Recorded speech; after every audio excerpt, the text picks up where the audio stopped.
Welcome back, everyone. It's good to have you here. So in today's video, I'm going to review some of my images from 10 years ago.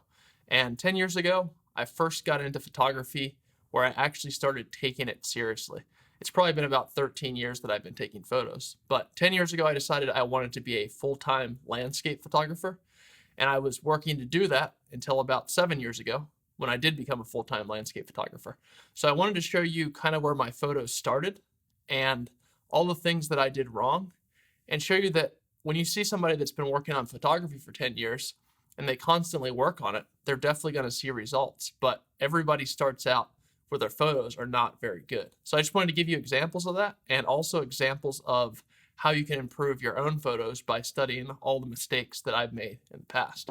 So let's first pull up some of these photos here. I'm going to start with the oldest ones, and then we can just go through some of them and I'll pick out some things along the way. So here's the first one. Now, I took a lot of these with a Canon 7D, and that was my second camera that I had. The first camera that I had was a Canon Rebel, and eventually I switched to Nikon D810, D800, and some higher dynamic range cameras. But this was taken with the Canon 7D, and looking at it, there's tons of things that I can see that I really don't like about this image. So the number one thing is, when I first started shooting and taking photos, I didn't really know where to go to get interesting shots. So I just go down to the park, or I'd go to the water or somewhere else. So it's not really an interesting composition at all. I was working on all my settings and getting those dialed in and starting to learn about composition. But as far as the interestingness of this image, it's just overall kind of a boring image. You can see this kind of shot anytime you walk in an area like this. But what I really don't like about this image is, number one, the light isn't very well balanced. So if you look back here where the sun's setting, I think this entire horizon through this area is way too bright. And then where the light's catching the clouds, since it's so bright, if I zoom in here, you can see I'm not capturing how nice this color could actually be. And that's one of the things I often see when people are starting out. They have colors that they've captured in the field that could be really vivid and nice, such as reds, oranges, and magentas. But by brightening those colors up too much, they lose out on that really nice saturation and vivid detail that's just naturally there in the image. And you can see that's what I did here. I could have done a lot better by darkening down this area to what it actually looked like, and that would help me out. So that's the first thing that I always made mistakes with, is just not knowing how bright to keep specific parts of the image. So it ruined a lot of photos for me. The next thing you can see here is that this is just really over processed. If I zoom in here to the edge of the tree where all the light's catching, you can see how saturated I made the edge of this tree. And there's a lot of artifacts and aberration along there. You can also see that some parts of the tree, such as up here, are sharp, and then other parts are not as sharp. And I don't really remember editing this image, but to me it looks like I used some Gaussian blur or some other technique, and I'm not sure why I would have used that, but it really degraded the image quality. So for this one, two things: controlling the actual lightness values of really nice colors can make them appear natural in your image. So just try to hold your lightness values wherever you saw them out in the field, and that will really help to accentuate the colors in the image. So let's look at this next one. As I was saying before, I used to travel to places that were in cities. This was a decade ago because I was still, about 25-ish then, and I like to go out to bars, I like to party, and when I would go to cities, I would take my camera with me and practice. So this composition in general is just kind of boring. There's lots of dead space in it. There's not much going on here. There's not much going up in the sky. But the biggest thing that I would nitpick at this is the blue is just too dominating, meaning there's no separation in color. If you look right down here, blue color cast exists along this whole area. And whenever you have something that's casted in color that shouldn't be, it takes a lot of the definition and detail out of that and almost removes the 3D effect because everything is just the same color. Now, if I were to desaturate some of this down in the foreground and really bring out that detail, then that leading line right here that follows into the center of the image would probably be a lot more defined and just look a lot better. As far as other things that I did in this image that aren't great, looking up at the sky, there's probably some nice color up in the sky because the sun had just set. It probably wasn't vivid color like the last shot, but I went too blue on the color cast up here too, which overall just ruined the shot. But I remember processing this one, and at the time I was thinking, man, this image is absolutely awesome. And I'm sure when I look back at the images that I'm doing now in 10 more years, I'll be thinking the same thing. So here's another one. And I took this down by the water on the same trip that I took the last one. And it was up near Vancouver, BC. But as you can see here, the composition's just somewhat boring. At least I do have a decent foreground going on. I could have done a lot better if I had known a few things about foregrounds, like getting a little bit closer so I could see all the detail here, and also breaking up this foreground. If you look in the area like this, it's just really grungy and nasty looking. I didn't control the light very well. So you could see some parts of the foreground, like right here. I brought out some of the contrast and light, but then right next to it, an area that would be getting hit with the same amount of light was processed differently. So that's just something that's pretty sloppy as far as processing goes, and it just looks nasty and unnatural. You can also see that I have all these tankers back here or something. There's some sort of ship out in the water. And those just break up the scene. They're ugly to me. And now that I shoot wilderness landscapes, I just couldn't imagine being excited by shooting this. But at the time, I was really excited shooting it because I was learning and it was a fun process. But that's just something that kind of progresses as you push your skills up to the next level and the next level and beyond. Another thing about this image, I once again have a sky that's way too bright. If you look back in this area, you can see that yellowish orange just should be a little bit darker. And by being darker, I would have brought out a lot more of the vivid color. The same holds true for this magenta and pink up in the sky. You can see I didn't control it very well because it's like a really magenta pink here. And then this area would probably be close to the same color, but I processed it slightly differently. So once again, somewhat sloppy processing. And this is just something that the eyes learn over time as they process image after image after image. Oh man, this is a real killer. Look at this thing. So I took this out near the coast in Washington State, I think. And I think this is like one of the visitor centers. Yeah, it is, because it says visitors welcome on the side. And this is just an ugly mess. If you look at the colors in this, everything is just way too oversaturated. And one of the biggest mistakes that I made, and I see beginners and even intermediate photographers make, is they have a lot of nice color in the image, but then they go too far by saturating colors that aren't naturally saturated. And if you look at this image, it's just kind of overwhelming to your eyes because everything is saturated and everything's just like a neonish color. And if you also look down here at the foreground, these aren't natural looking colors. Meaning I processed it to the point where these greens and these yellows just don't look like they would in nature.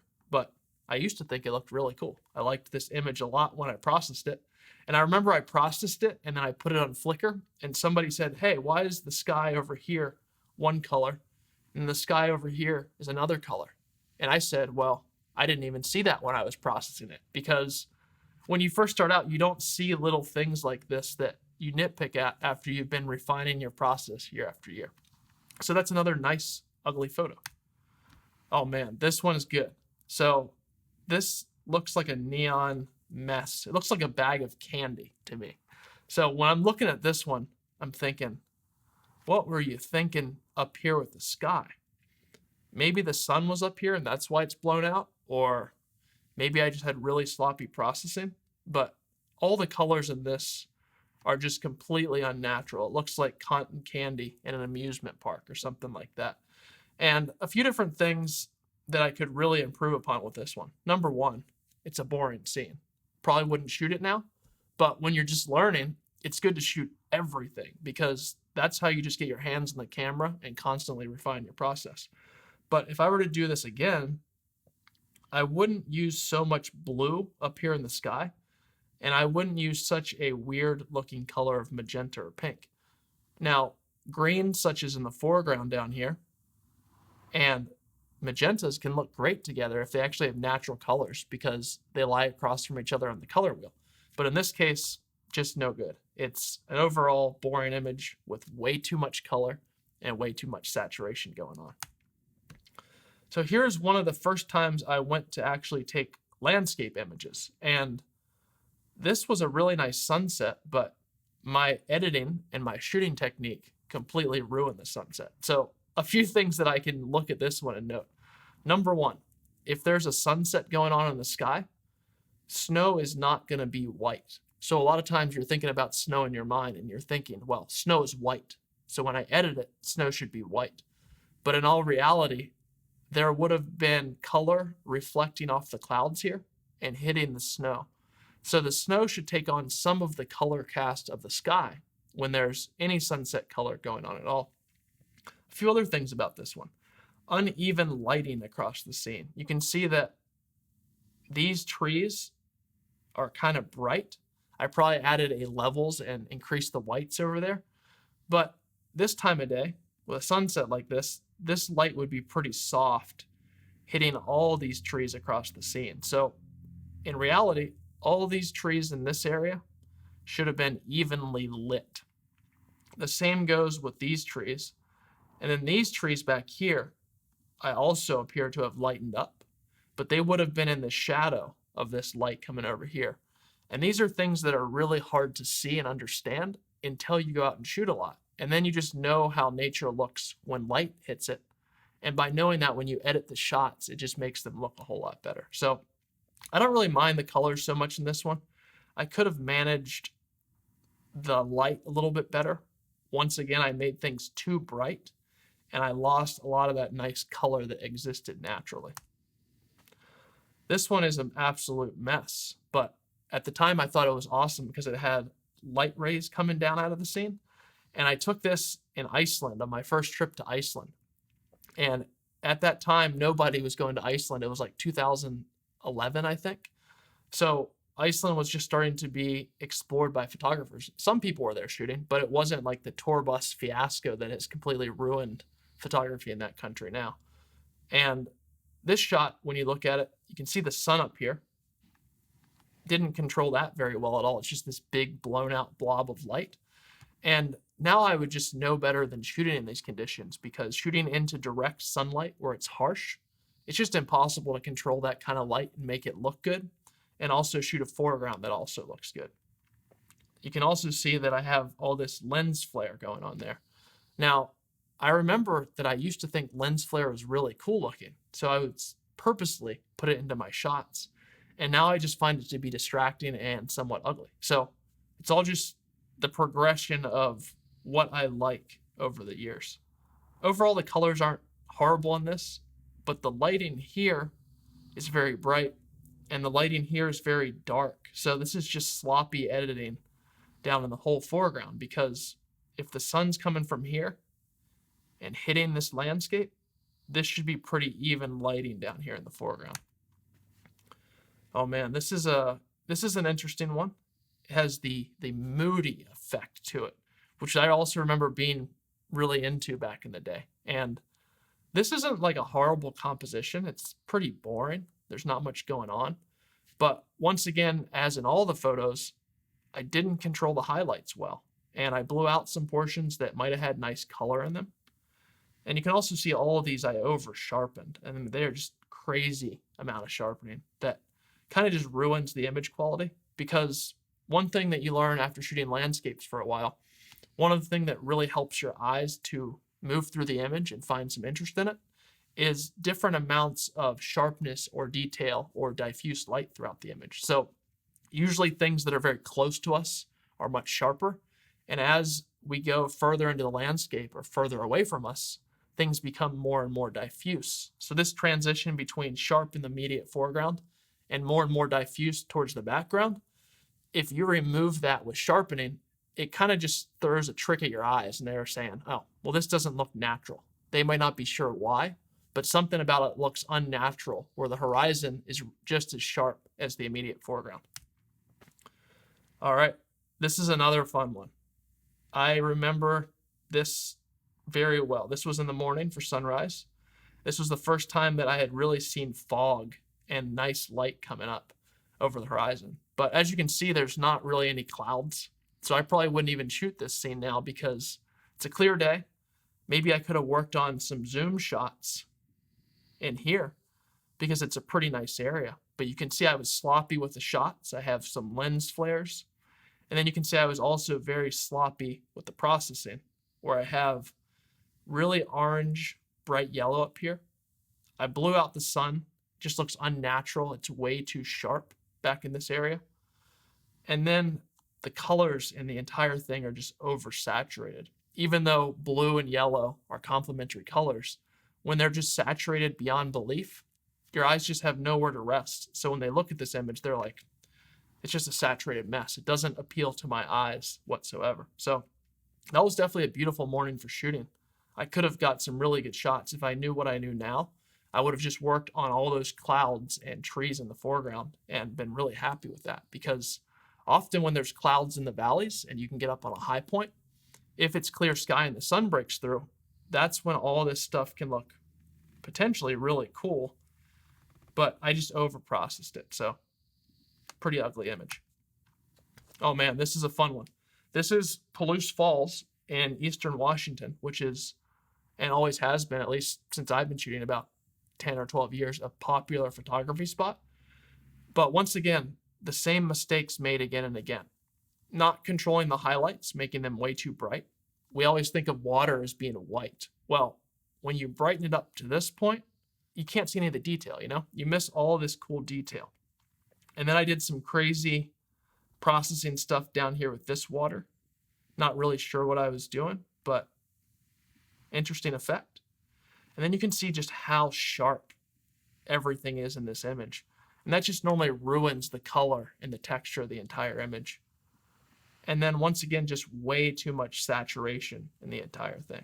There's some people. You can see how big this landscape is, but I have too many saturated colors. I have orange, yellow, blue, magenta, green, all at full blast saturation. And usually it works well if you just have 1 or 2 or 3 saturated colors that provide a color harmony within the image. You guys can just Google Dave Morrow color theory, and I have a whole written guide on color harmony, but I definitely didn't know about color harmony when I was editing or taking this shot.